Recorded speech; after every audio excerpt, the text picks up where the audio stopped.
the pieces are put together towards the end of the series. I mean, the killings start at the very beginning, but you don't know who's doing them, and other people are being lynched for them, other people are being blamed for these killings, but it's because of the inspection of Reid and Bennet that they finally realise who is doing this.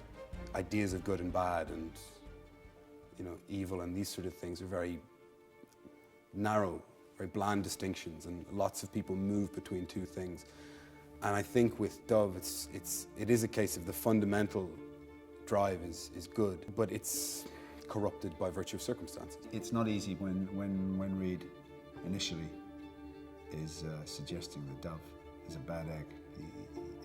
Drake doesn't want to hear it. It takes a bit of time for that resistance to drop until he really gets some evidence in front of him that is like becomes obvious. It also becomes clear that Dove is close to Rose and closer than Drake would wish, and is suspecting him of kind of adulterous behaviour as well. So his pride, that's where his pride really starts to kick in. It's just shut, the doors are shut, the shop's closed, and she's gone back into that self-preservation that got her to survive all the stuff she's survived.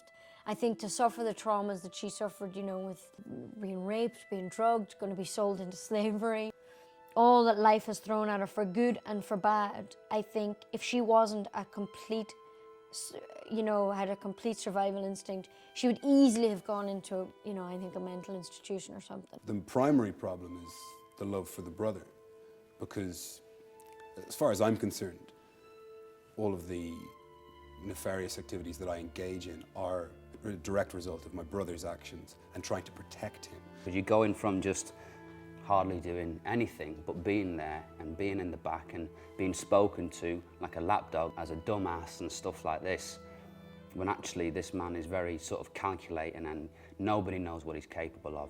So to have that emergence towards the end of the series has been great to play. Nathaniel's very feral, very animalistic, monosyllabic, but he took him on and he's been with him all that time. He treats him like a son, but I think inside him as a person we grow to understand there is a certain morality that's there, that's not obviously there, but it is there. I think it is irredeemable what's happened. She's just so vindicated but so alone. It's just like, I didn't change. I'm this, you're that. That's the line she's going with. It can be genuinely upsetting as well. It's kind of upsetting the stuff me and Rose are doing, and we're both going through quite a lot in this episode. I mean, I do have a lot of respect and admiration for Drake. Unfortunately, he just gets in the way of everything that's happening with my brother, so he has to go.